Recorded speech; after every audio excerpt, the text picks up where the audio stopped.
1 Samuel 17, 45. Quero falar hoje sobre Davi. E eu quero falar sobre o posicionamento que nós precisamos ter. Os irmãos estão me ouvindo bem? O meu retorno não está saindo. Está com problema de bateria. Mas amém, vai dar certo. Mas você está me ouvindo, né? É isso que importa. Se eu não me ouvir, tá bom. Você me ouvindo, tá bom. Onde eu estava? Sobre o posicionamento. Então nós precisamos ter posicionamentos diante de todas as circunstâncias.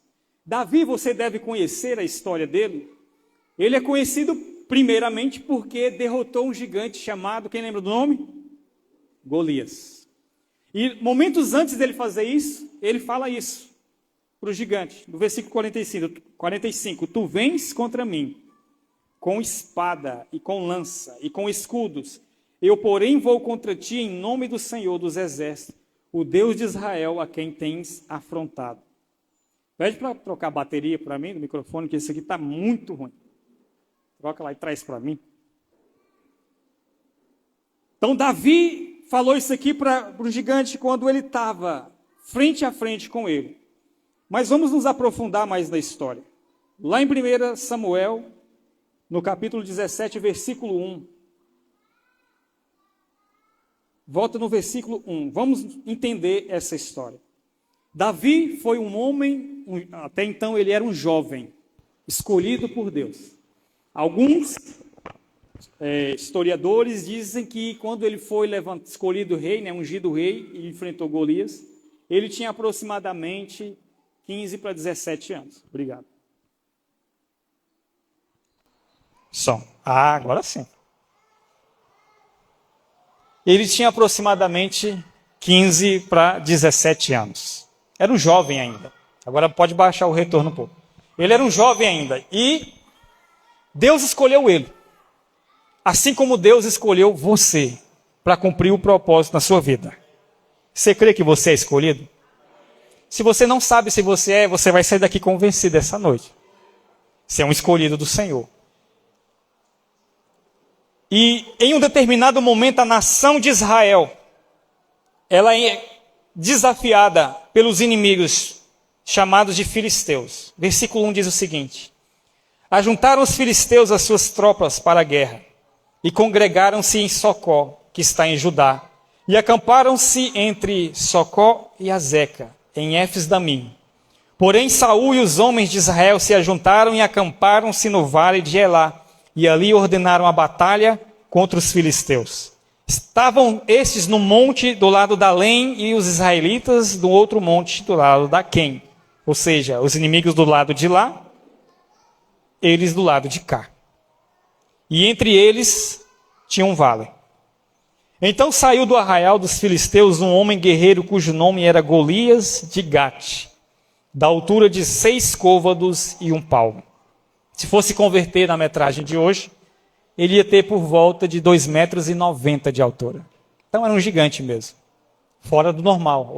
Hoje eu acho que não exista, alguém com essa altura. Quase 3 metros. Trazia na cabeça um capacete de bronze e vestiu uma couraça de escamas, cujo peso era de 5.000 ciclos de bronze. Pode avançar. Trazia candeleiras de bronze nas pernas e um dardo de bronze entre os ombros. Pode ir passando, não precisa esperar não. A haste da sua lança era como o eixo de tecelão, e a ponta da sua lança de 600 ciclos de ferro, e diante dele ia o escudeiro. Então aqui tem uma descrição, guarda essa descrição das armaduras dele. Ele tinha um capacete, tinha uma couraça, tinha um escudo, tinha uma espada. Amém? Só que tem algo peculiar.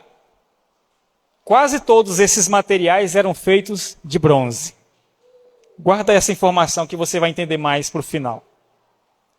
Parou diante do exército de Israel, chamou as tropas e disse: para que saís formando vós em linhas de batalha? Não sou eu filisteu e vós servos de Saul?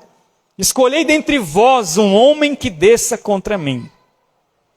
Se ele puder pelejar comigo e me ferir, seremos vossos servos. Porém, se eu o vencer e o ferir, então sereis os nossos servos e nos servireis. Disse mais o filisteu: hoje eu afronto as tropas de Israel. Dai-me um homem para que ambos pelejemos. Então você imagina, o exército de Israel é um exército.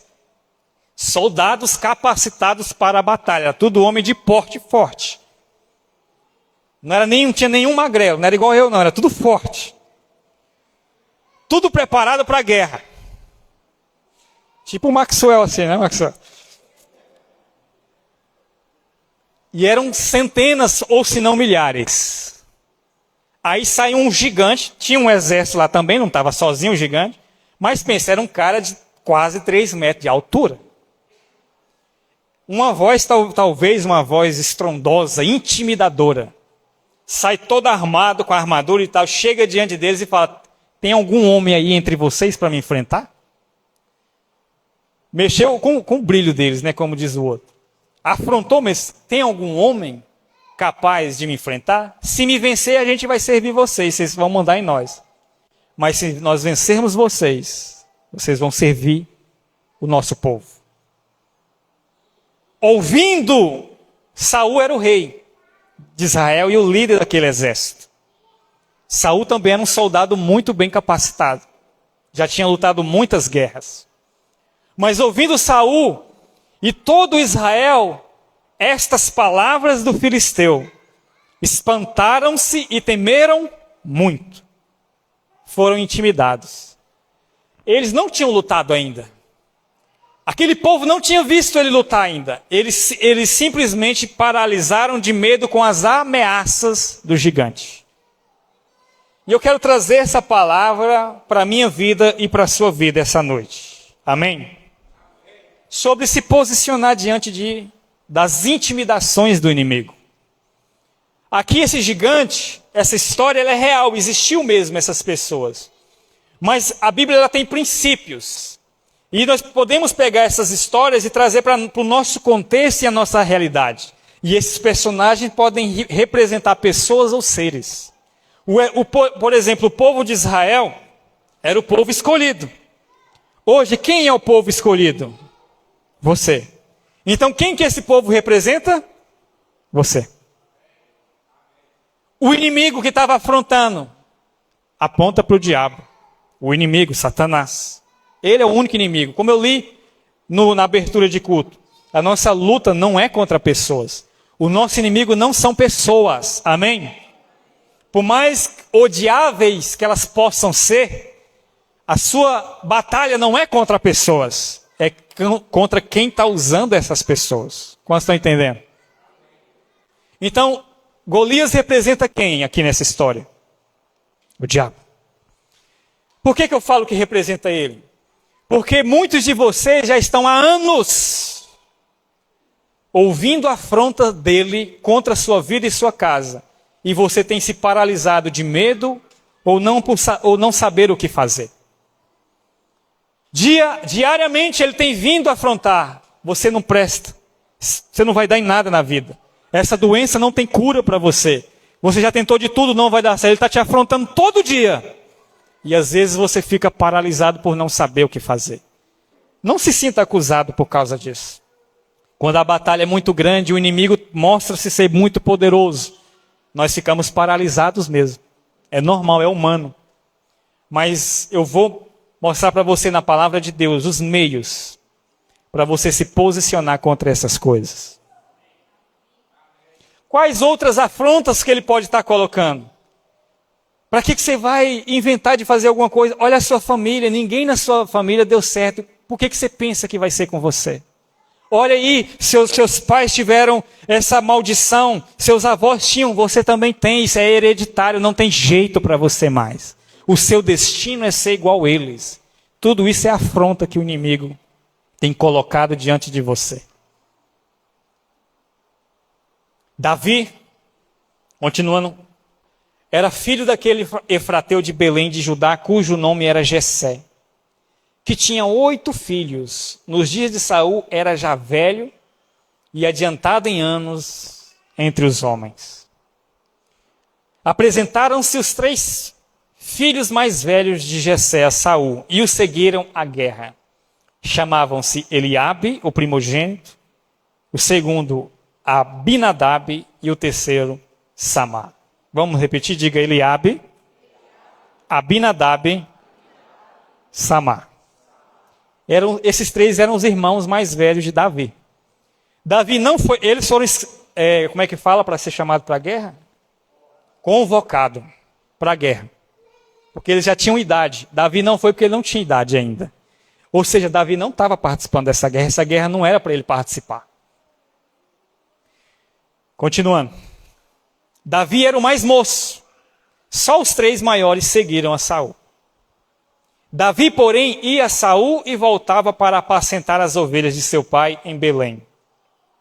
Chegava-se, pois, o filisteu pela manhã e à tarde. De manhã e à tarde, de dia, todos os dias, e afrontava. E foi assim durante 40 dias. Durante quantos dias? E ninguém fez nada.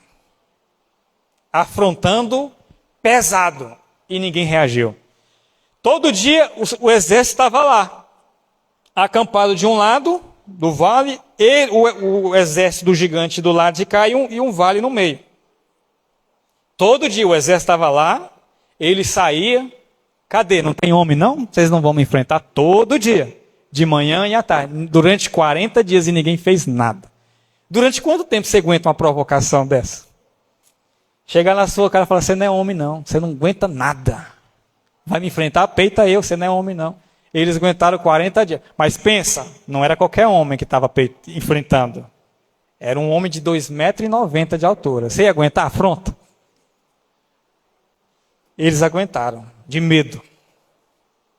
40 dias. Por que 40 dias? Na Bíblia, os números eles têm significados. Na Bíblia, nada é por acaso. Por exemplo, 3 significa a ressurreição. O Senhor ressuscitou ao 3º dia. 7 é o número da completude, o número da perfeição do Senhor. 6 é o número do homem. Ele foi criado no 6º dia. E no 7º o Senhor descansou. 12, por exemplo, representa o número da igreja. Por isso que Jesus tinha exatamente 12 discípulos. Representa a igreja. Amém? 40 representa o quê? Tempo de provação. 40 significa tempo de provação. Por isso que foi durante 40 dias, o povo de Israel peregrinou no deserto 40 anos, Jesus jejuou no deserto 40 dias. 40 significa um tempo de provação. Não quer dizer que uma provação dure exatamente 40 dias. Mas na Bíblia, o 40 representa uma provação. Amém? Sua provação pode durar dias, semanas, meses ou anos. Mas você passa por provações. A provação desse povo, do povo de Israel, era a afronta do gigante. Cadê? Tem algum homem aí? Nada. Ninguém tinha coragem de resolver aquele problema. Por causa de uma coisa: intimidação. Muitas vezes você vê as coisas acontecendo na sua família, na sua vida, na sua casa, e às vezes você não reage. Por quê? Intimidação.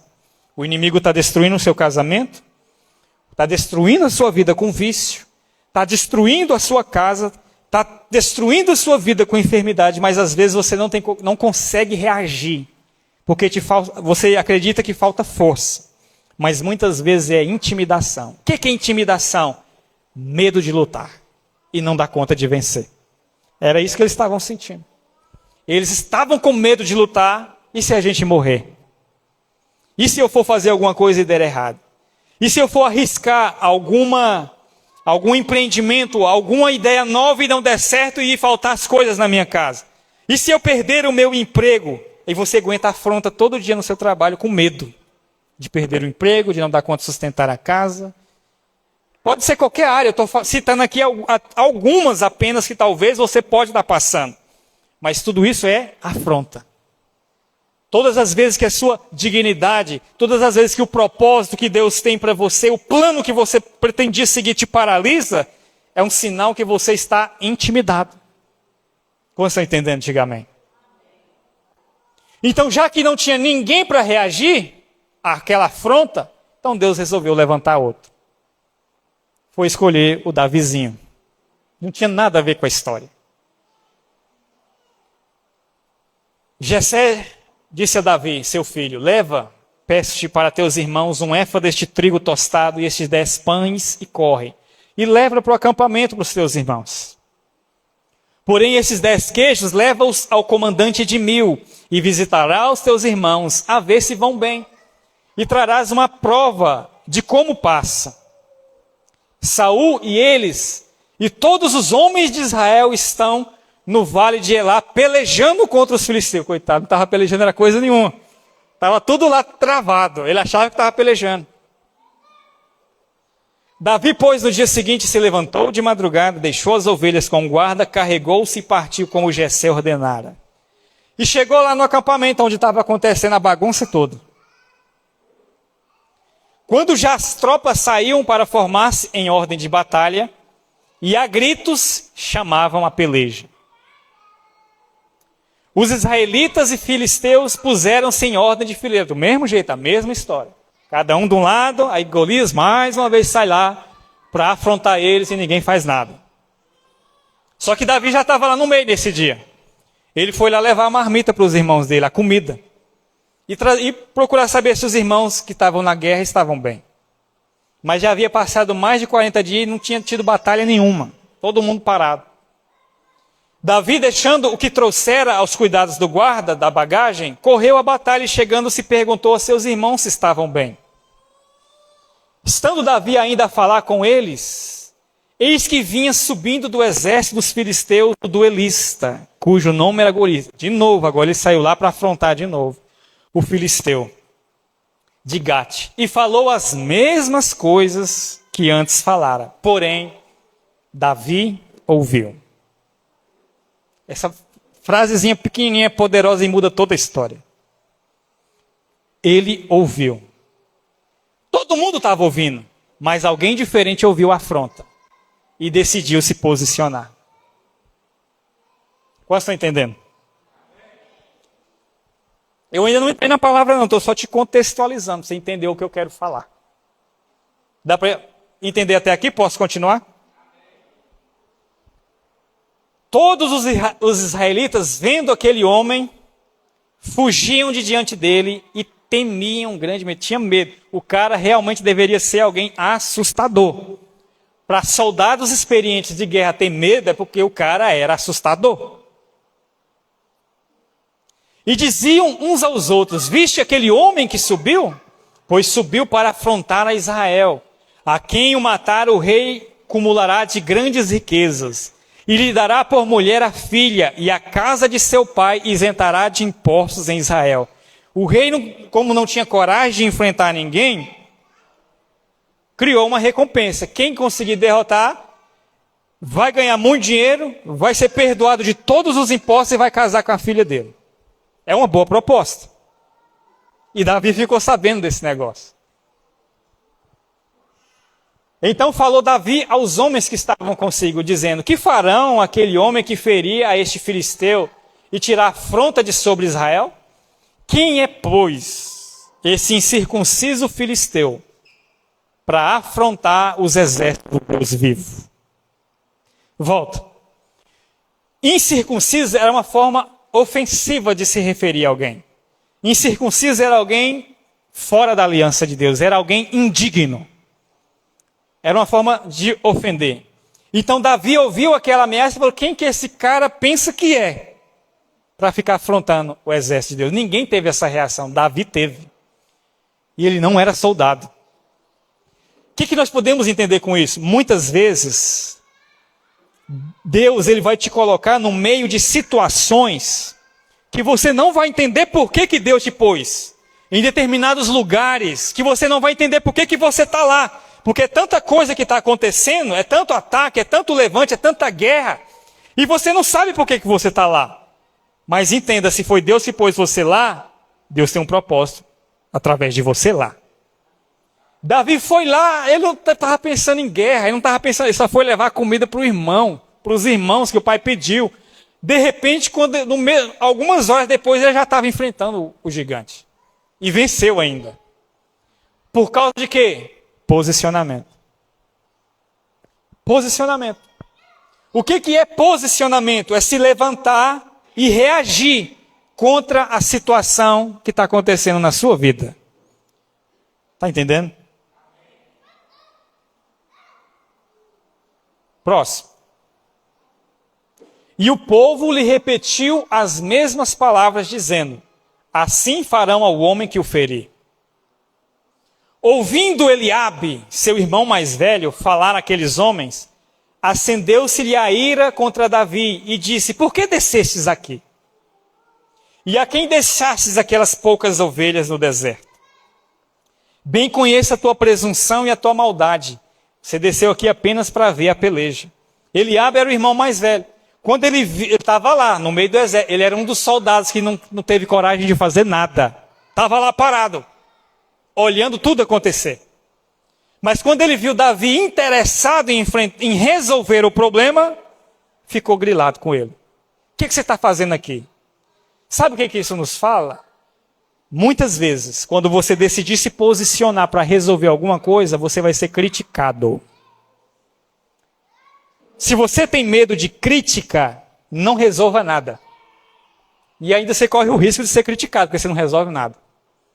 Porque todo mundo que se dispõe a resolver, a mudar de vida, será criticado. Está entendendo? E te digo mais, geralmente a crítica vem de alguém que não está fazendo nada. E vai criticar porque você está fazendo o que ele deveria fazer, mas não faz. Isso te fala de alguma coisa? Então, você quer se posicionar contra a circunstância? Quantos querem?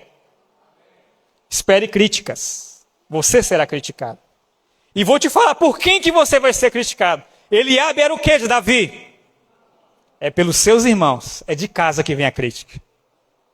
Não olha para o lado, não. Mas a crítica geralmente vem de dentro de casa. O que você pensa que você está fazendo, em outras palavras? Olha o que o irmão falou. Por que você está aqui?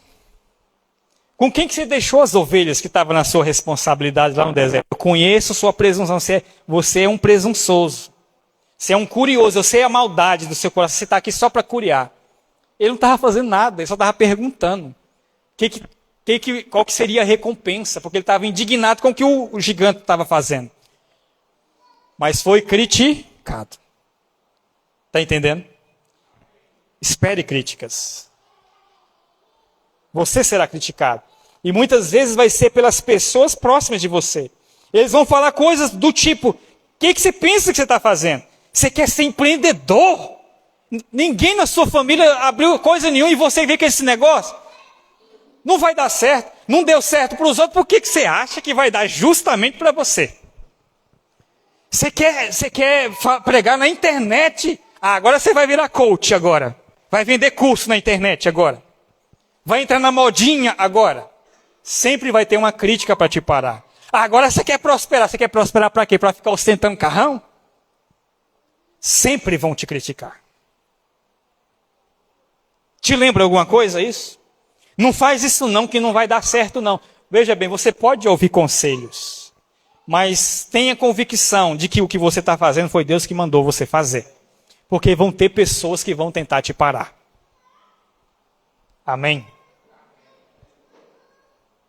Pessoas vão tentar te parar. O irmão mais velho tentou parar ele. A crítica que traz desmotivação. E pior, muitas vezes você aceita essa crítica e para. E você fala: é mesmo, né? Olha que coisa da minha cabeça, é verdade. Agora você falou isso, eu não vou fazer mesmo não. Você aceitou. Críticas, elas vêm e vão. Escolha como que você vai encarar elas. Qual que foi o posicionamento que Davi teve? Versículo 29. Respondeu Davi: o que eu fiz agora? Eu só fiz uma pergunta. 30. Desviou-se Davi para o outro e falou a mesma coisa, e o povo lhe tornou a responder como antes. Qual que foi a resposta, o posicionamento que Davi deu diante da crítica? Ignorou. Virou as costas para o irmão e foi falar com o outro. Simplesmente assim. Ele não aceitou a crítica para ele. Está entendendo? Como é que você vence a crítica? Presta atenção, sempre vão criticar. Como é que você vence? Ignora. Você precisa entender que tudo que você for fazer, que Deus colocou no seu coração, mas tenha certeza que foi Deus, vão tentar te parar. Vão tentar te parar. Quem está entendendo, diga amém. Mas Davi se posicionou contra a crítica. Qual foi o posicionamento dele? Ignorou.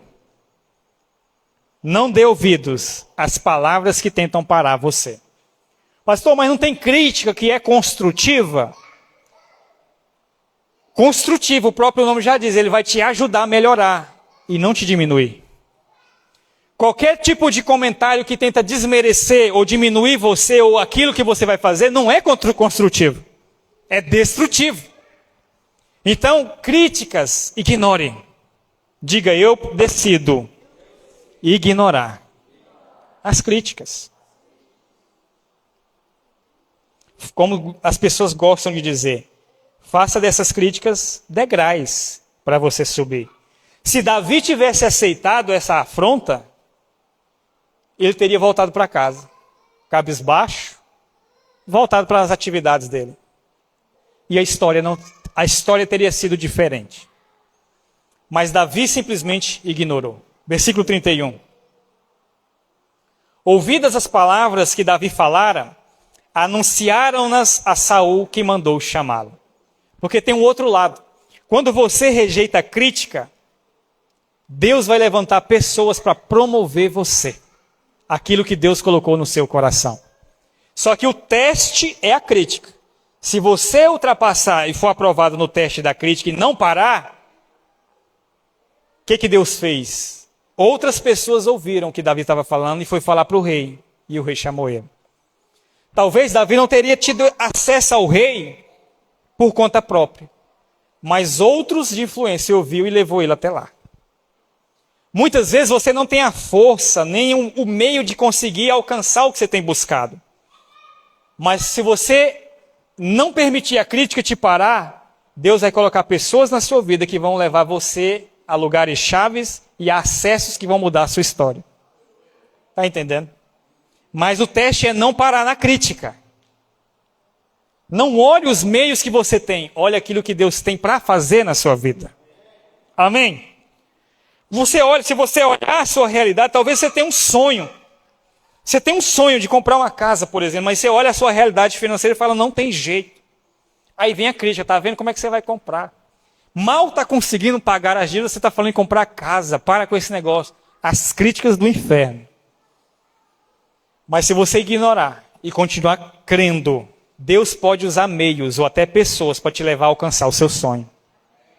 Você não sabe o que Deus pode fazer. Amém? Talvez você esteja passando por uma enfermidade e vão vir críticas na sua mente e até mesmo de pessoas. Olha aí, não tem jeito mais.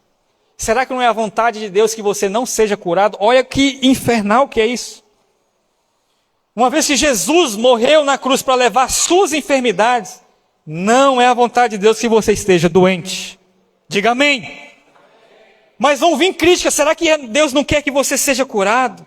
Será que Ele não tem um propósito com a sua morte? Olha que infernal isso. Se você crer, você vai ser curado.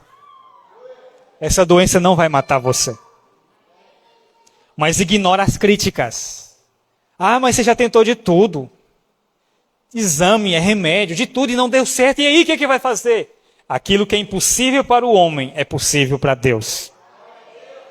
Para Deus nada é impossível. Fala para mim, qual possibilidade na lógica humana um garoto de aproximadamente 17 anos, franzino, sem nenhum preparo militar, derrotar um gigante experiente de 2,90 m de altura, com uma única pedrada no meio da testa? Quais são as possibilidades, humanamente falando, disso acontecer? Nenhuma. Nenhuma. Porque, primeiro, quem que ia ser o louco que ia deixar esse menino enfrentar o gigante? Não tem.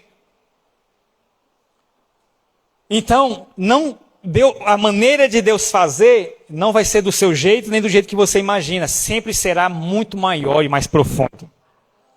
E outra coisa que você precisa aprender: tudo que Deus colocar no seu coração para você fazer, sempre será maior do que você e das suas capacidades. Sempre. Deus dificilmente vai colocar algo para você fazer que você já sabe fazer. Mas por que Deus manda a gente fazer coisa que é impossível para nós? Para você aprender a depender dele. Há promessas de Deus: você e a sua casa servirão ao Senhor. Você crê? Mas você muda o coração de alguém? É impossível para nós. O que você tem que fazer? Qual é o posicionamento? É orar, é buscar o Senhor. O Senhor faz o milagre na minha casa, na minha família. Se você tem poder de tirar a doença de dentro de você, mas Ele prometeu: se você crer, você vai ser curado. Então, não olhe as possibilidades. Porque se fosse olhar, como muitos olharam, Davi não poderia derrotar esse gigante. Mas o final da história você já sabe, foi diferente. Continuando. Então Davi foi levado até o rei Saul. Quando Davi chegou diante dele, disse Davi a Saul: não desfaleça o coração de ninguém por causa dele. Teu servo irá à peleja contra os filisteus.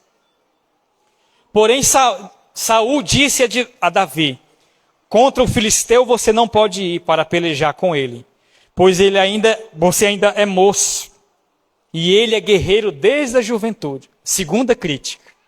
A primeira crítica veio do irmão, ele ignorou.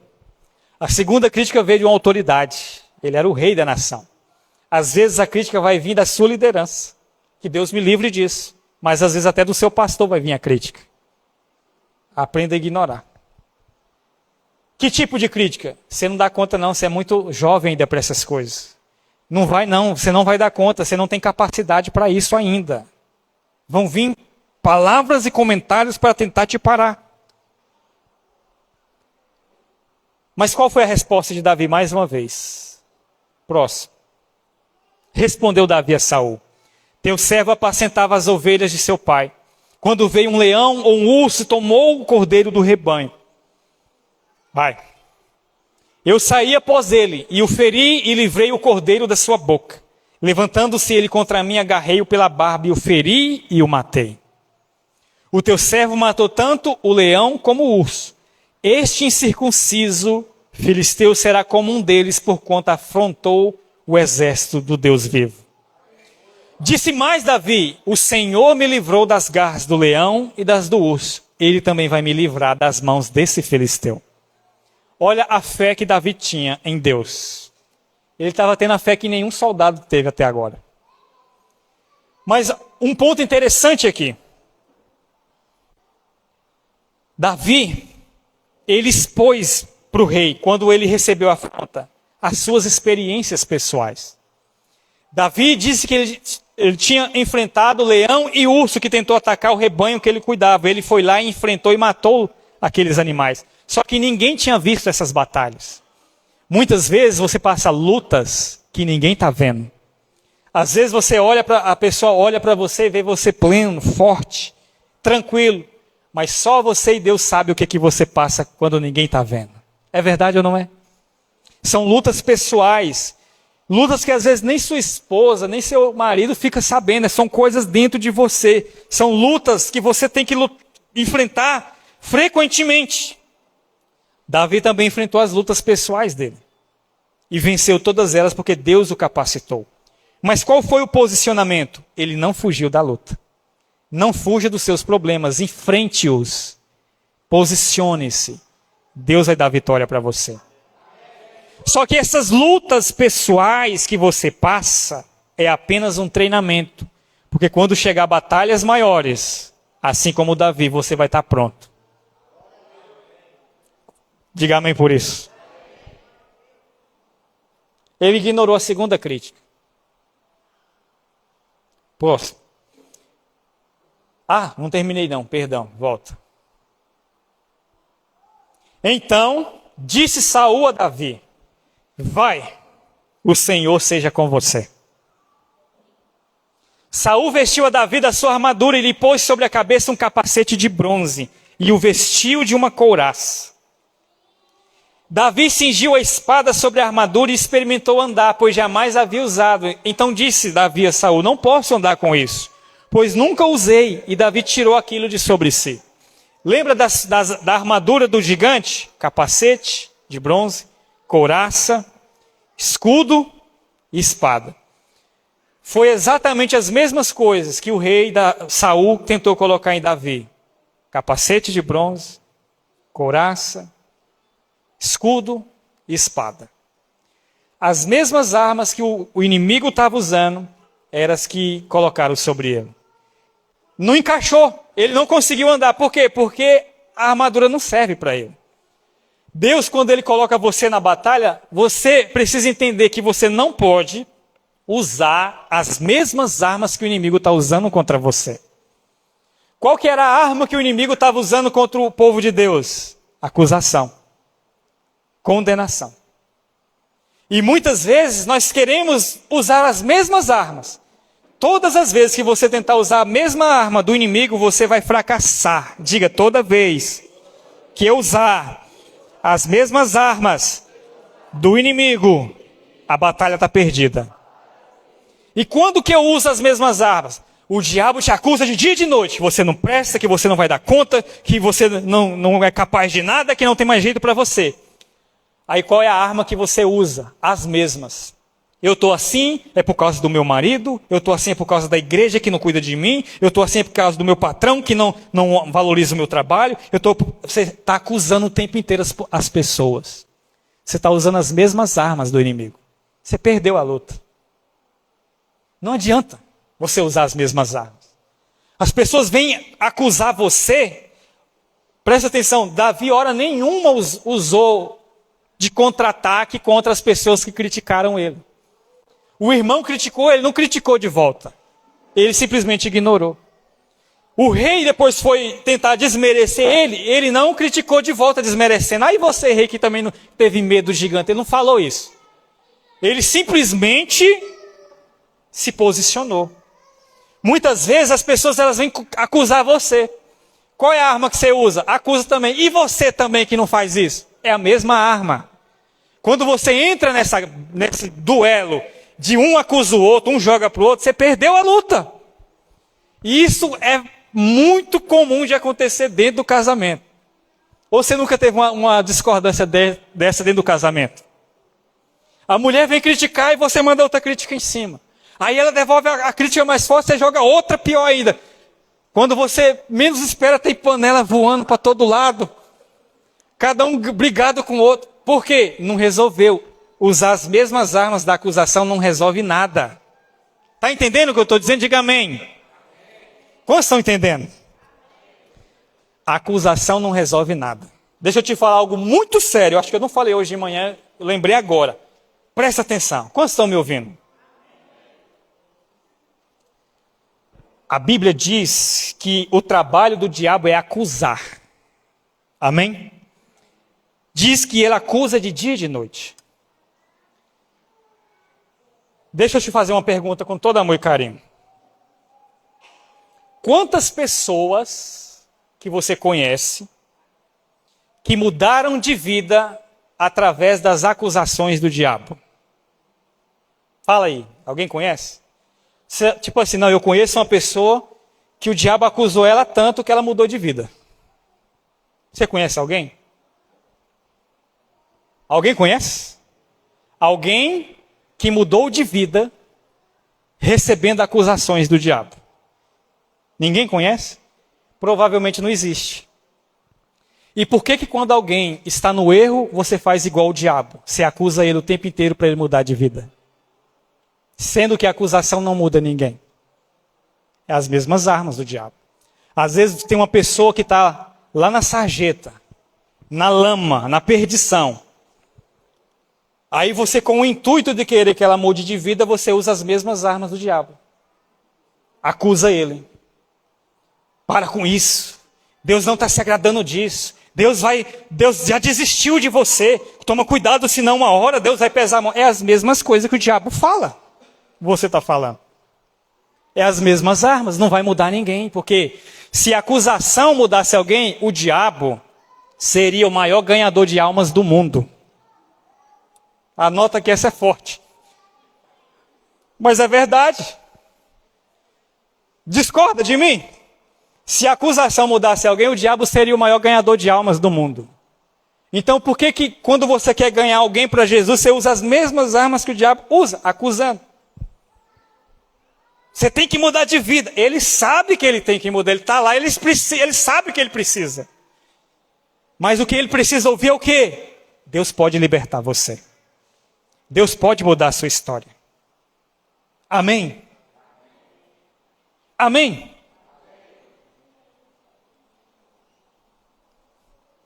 É a mesma coisa você chegar para uma pessoa que está com depressão e falar para ela, não fica assim não. Poxa, você acha que ela está assim porque ela quer. Não é essa a palavra. Você ia gostar de ouvir isso?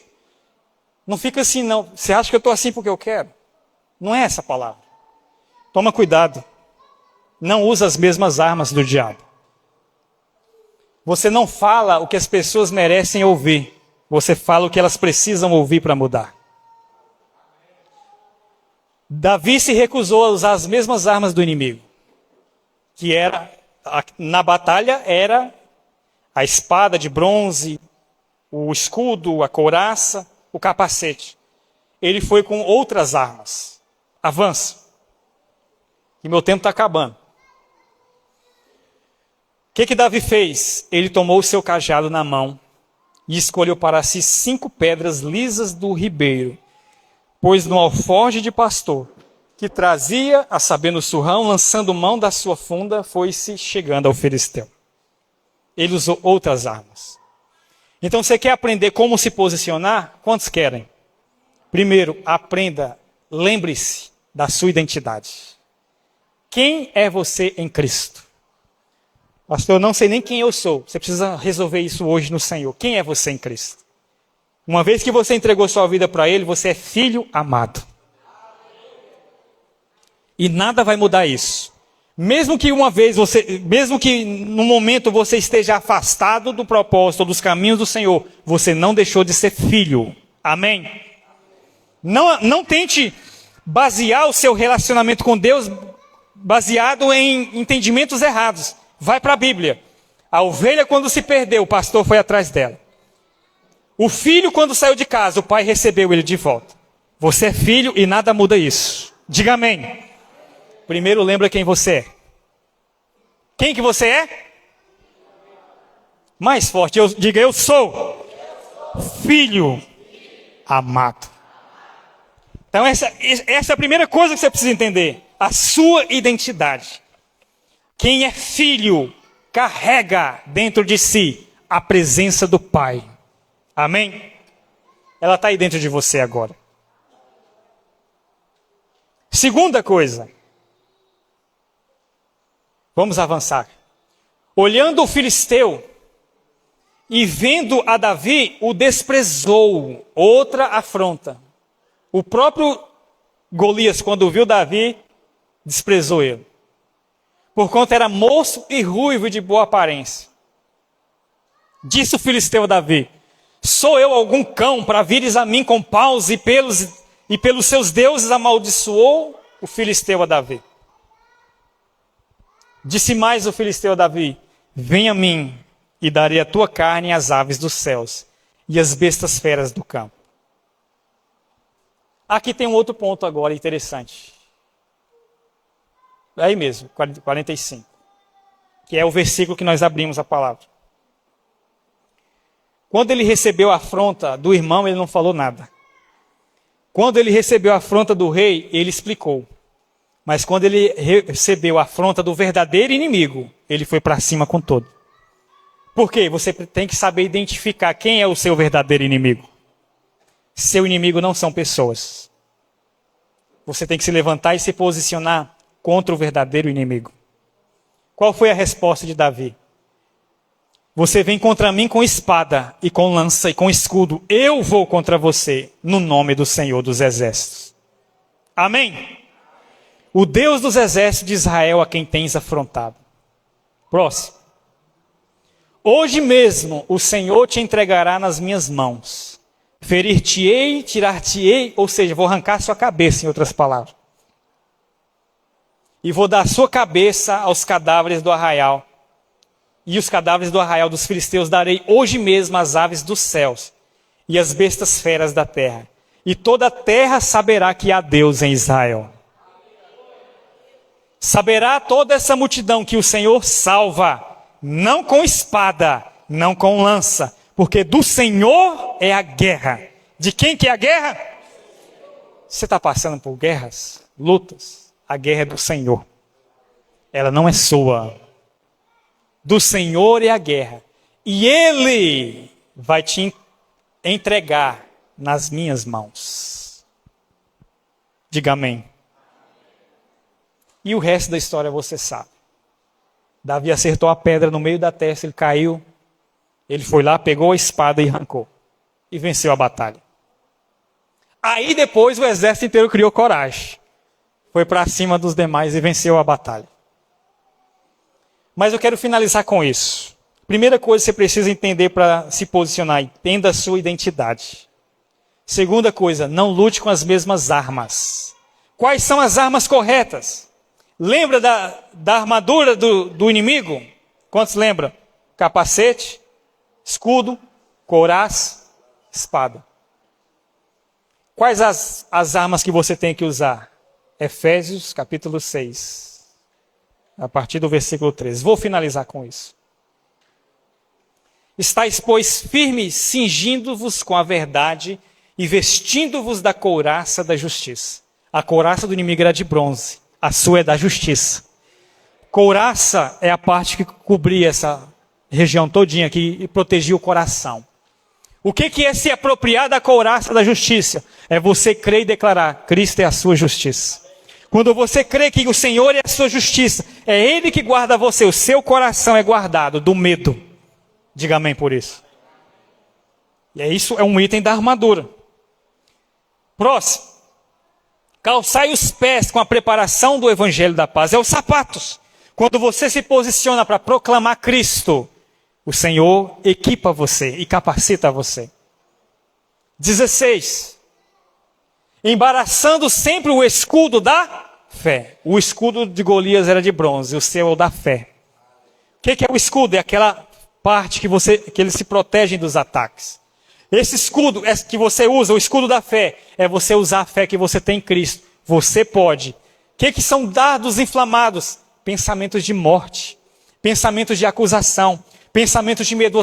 Você se apropria das promessas do Senhor e apaga cada um deles com a fé. Não vai acontecer porque Deus é comigo. Vai dar certo. Quando vir pensamentos, não vai dar certo. Vai dar sim, porque Deus está na frente. Quando vir pensamentos, você já perdeu, você vai apagar e dizer, o Senhor já venceu na cruz. Ele é a minha justiça. Ele é a minha força. Amém? Porque do Senhor é a batalha. Amém? Próximo. Tomai também o capacete da salvação. O capacete de Golias era de bronze, o seu é da salvação. O que é o capacete da salvação? Você precisa crer que você é salvo. Não há condenação sobre você. Uma vez que você entregou sua vida para Jesus, você está salvo. Porque tudo é pela graça mediante a fé. Não vem de você, do que você faz ou deixa de fazer, é dom de Deus. Não é pelas obras, para que ninguém se glorie.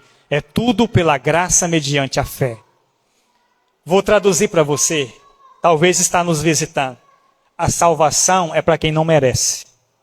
Se você se sente a pessoa mais indigna desse mundo, Deus quer salvar você. Não tem ninguém merecedor aqui dentro, nem esse que está falando. É tudo pela graça mediante a fé. Ah, mas eu não sou bom o suficiente. Não tem ninguém bom, só Ele é bom. Ah, mas eu tenho pecados. Cristo morreu para perdoar você de todos os seus pecados. Isso é o capacete, ela guarda a sua mente de pensamentos de fracasso e de morte. Você se sente desmerecedor do perdão de Deus, de alguma bênção. Você se sente desmerecedor da cura. É para você que é essa palavra. Posicione-se em fé. Mas por último, a espada do Espírito, que é a palavra de Deus. O que é a espada? Palavra. Como foi que Jesus enfrentou o inimigo? Está escrito. Está escrito. Deus esqueceu você? Está escrito. Ele disse em Hebreus 13:5, nunca te deixarei, jamais te abandonarei. Você está sozinho nessa? Está escrito. Romanos 8:25, que o Espírito Santo intercede por mim com gemidos inexprimíveis. Quando vir acusação, você vai morrer dessa doença, está escrito. Ele levou sobre si todas as minhas enfermidades, inclusive essa que eu tenho agora. Você veio receber um milagre essa noite, isso até quebrou aqui. Quebrou. Você veio receber um milagre essa noite? Fique de pé para receber. Quebrou não, só descolou só.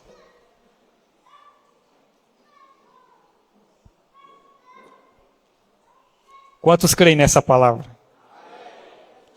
Posicione-se esta noite. Eu não sei o que você veio buscar, mas eu sei que Deus trouxe você aqui essa noite. Talvez você não vá receber de imediato o que você veio buscar, mas Deus vai te dar a fé e o caminho para isso acontecer, em algum momento. Todas as vezes, quando alguém recebia algum milagre, alguma cura, Jesus falava, seja feita conforme a sua fé. É a sua fé que vai determinar o milagre essa noite.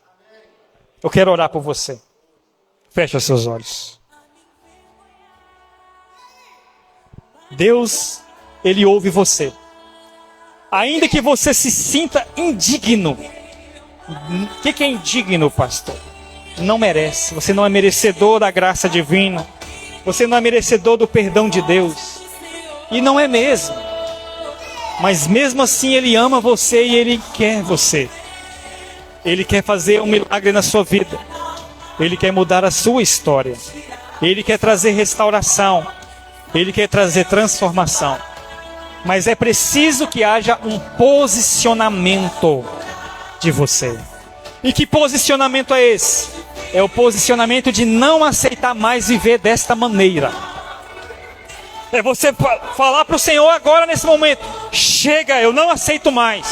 Eu não aceito mais viver assim. Eu não aceito mais sentir essas coisas. Eu não aceito mais essa enfermidade, porque não é de mim. É o Senhor que vai fazer. Eu não aceito viver dessa maneira. Até aqui o diabo fez. Mas a partir de agora é o Senhor quem vai assumir o controle. Em nome de Jesus, comece a orar. Comece a orar nessa hora. Levante a sua voz. Se você não quiser orar alto, ore embaixo, ore em pensamento. Mas fale com o Senhor essa noite. Os ouvidos dele estão inclinados para ouvir você. Posicione-se em fé. Decida receber o milagre essa noite. Decida receber a restituição. Decida receber a cura. Decida receber o perdão. Decida receber a restauração na sua vida. Em nome de Jesus. Posicione-se em fé.